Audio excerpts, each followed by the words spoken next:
दिल्ली में कांग्रेस की बड़ी बैठक आज होने वाली है। इंदिरा भवन में सुबह करीब 11:30 बजे मीटिंग होगी। मल्लिकार्जुन खड़गे की अध्यक्षता में ये बैठक होने वाली है। बैठक में राहुल गांधी, केसी वेणुगोपाल शामिल होंगे। राज्यों के पीसीसी चीफ और प्रभारी भी मौजूद रहेंगे। तो मध्य प्रदेश में राज्यसभा चुनाव को लेकर मंथन होगा। पार्टी की आगामी योजनाओं पर भी चर्चा की जाएगी। मौजूदा राजनीतिक हालात पर भी बनेगी रणनीति।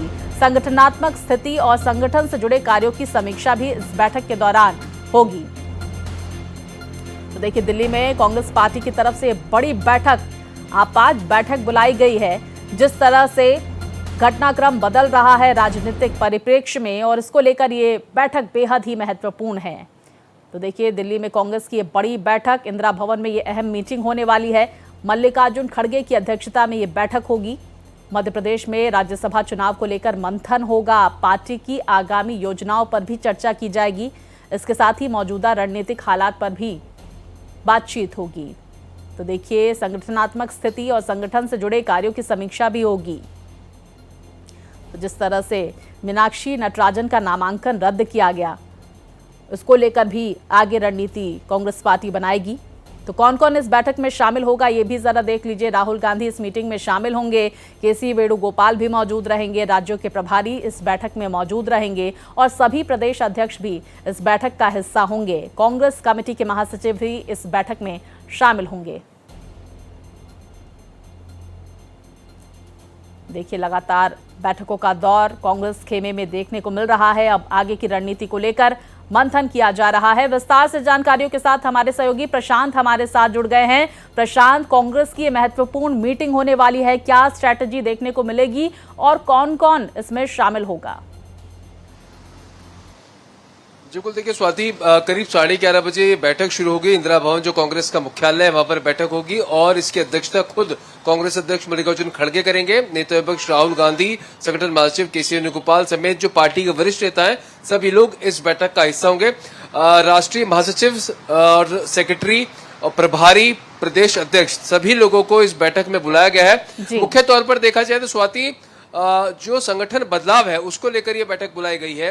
लंबे समय से संगठन बदलाव की जो प्रक्रिया है वो कांग्रेस पार्टी के अंदर चल रही है और आज भी इसी के चलते इस बैठक को बुलाया गया है और जल्द ही एक बड़ा और संगठन फेरबदल जो है वो कांग्रेस पार्टी में देखने को मिलेगा। प्रशांत, मैं आपको माफी के साथ रोकना चाहूंगी। मैं चाहूंगी कि मेरे एक सवाल का जवाब दें आप।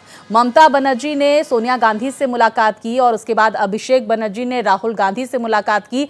अटकलें और चर्चाएं जोरों पर नजर आ रही थी कि क्या टीएमसी का विलय कांग्रेस में होगा, और हालांकि जयराम रमेश की तरफ से इसे बेबुनियाद बताया गया है। लेकिन ये आपात बैठक, क्या इसमें चर्चा होगी इस मुद्दे को लेकर?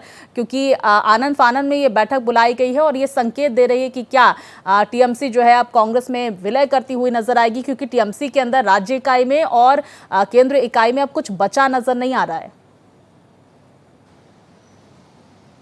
जी स्वाति, आपको बता दूं कि कल ये खबर जरूर आई थी कि क्या कांग्रेस का क्या टीएमसी का कांग्रेस के अंदर विलय हो सकता है, लेकिन देर शाम तक दोनों ही दलों की तरफ से इस खबर को खारिज कर दिया गया। मुख्य तौर पर जो हमारे सूत्र बता रहे हैं कि जो लोकसभा सीट है जिस पर उपचुनाव होना है, बसीरहाट लोकसभा सीट है, उस पर ममता बनर्जी उससे लोकसभा चुनाव लड़ना चाहती हैं और कांग्रेस से पूरी तरह से समर्थन है वो मांगा जा रहा है। और साथ ही साथ इंडिया गठबंधन को मजबूत पश्चिम बंगाल में कैसे करे और राष्ट्रीय स्तर पर कैसे करे, उस तमाम चीजों को लेकर ममता बनर्जी और सोनिया गांधी की बातचीत हुई है। लेकिन अभी जो मर्जर की खबरें जिस तरह से फ्लोट हुई हैं, उसमें कोई सच्चाई अभी नजर नहीं आती, क्योंकि कल देर शाम तक दोनों दलों की तरफ से इस खबर को खारिज कर दिया गया।